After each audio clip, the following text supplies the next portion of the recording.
What is happening, y'all? Welcome to the next episode of the Dirt series where I take you through various steps on various customers' cars so y'all can see just how long some of these steps take on kind of a per car basis. Not all cars are the same, not all paints are the same. Even if they are the same color, you could have two of these cars the exact same color, create two completely different challenges. So today we are going to measure the paint thickness, and I guess if I'm going to measure the paint thickness, I can't do that with my light.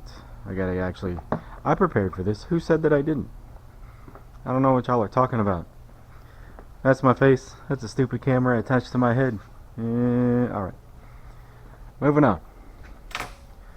So we'll go in here to the old polish cabinet, grab the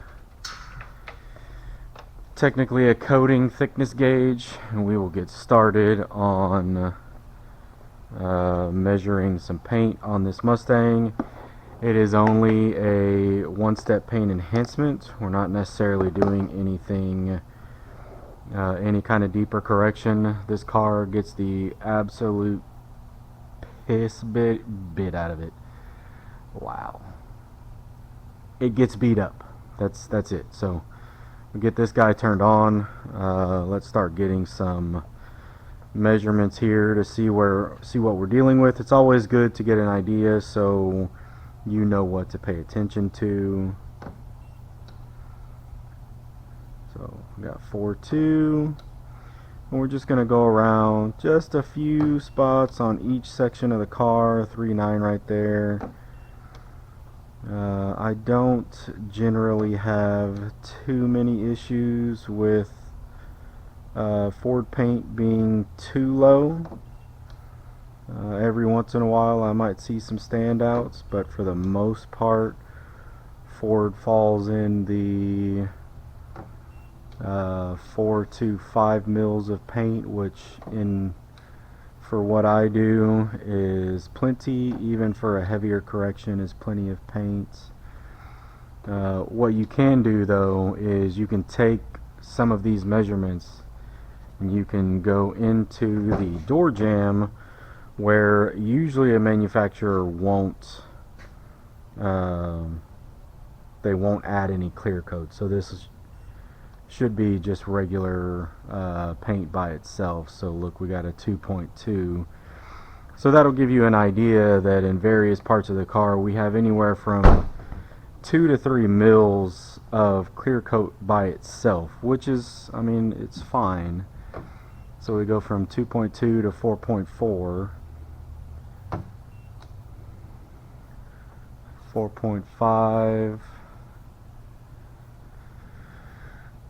You know, just a general idea of what's going on with the paint. Again, the reason why I show you these same steps on various cars is because we can run into situations kind of like that where maybe the paint isn't so great on some of these spots. So you saw just a foot difference here, and there's quite a bit different in paint levels. Even just from here to here is pretty different. So up here, I believe up on this up on the roof, I believe this is paint. So this is added as a factory option. So the roof underneath it is still blue, so they add the black and the clear coat on top of that, so you're going to get some fairly high readings of paint up here. I don't think this is vinyl. I'm pretty sure it's not, but 7.1 and then 5.5 off onto the paint. 4.2, 4.9, yeah, 4.8. So again, this measures on metal surfaces only. I cannot measure anything on plastic. So if I tried to stick this to the bumper. It wouldn't measure anything. We might get fancy one day and buy one of the way more expensive that measures multiple surfaces, but you know, we're taking baby steps here. I'm not necessarily in a rush to do any of that, even though I've been doing the paint measurement now for about a little over a year. I'm still learning as I go. That's the best way I found that I learn. So luckily my customers are awesome and trust me with their car. I would do absolutely nothing to hurt their vehicle if at all possible. I do not want to make those kind of mistakes, even though in every business, in every shop, mistakes are made like that. It just depends on how you go about fixing those issues and treating your customers, really. So that was on the wing stand. This is powder coating, and it's not great powder coating because I also have that wing and am very familiar with it. So back here, it looks like we got, so we're on measurement number 41. We're still kind of in the same area that we've been the entire time, anywhere between 4 and 5 on average. So there's a 5.1. Up here is going to be higher. That's going to be a 7. 6.8. I don't know if I'm showing y'all this in the camera because it's attached to my head and sometimes I forget there's a camera up there. 7.0, and we come back down here to like a 4.1, 4.3. Further down on the door, we got another 4.3.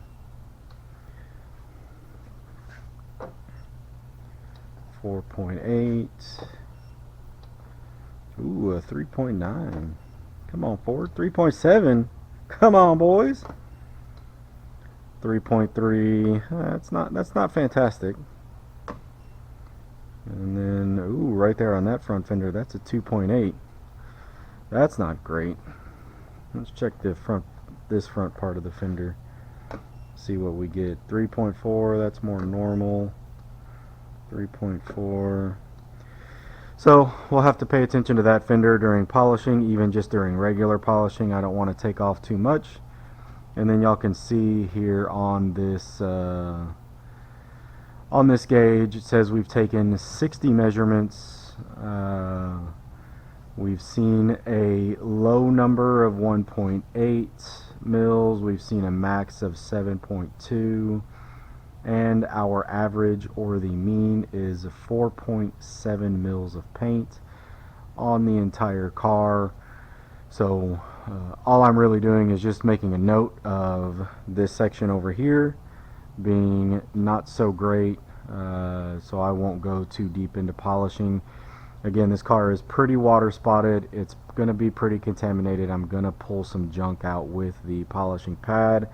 So it's not so much a focus on swirl removal, more as it is a very, very deep clean of the paint. It will restore, it will take out some of the swirling, it will take out some of the damage, it'll do all that. It'll start to wear down those water spots that are in the car.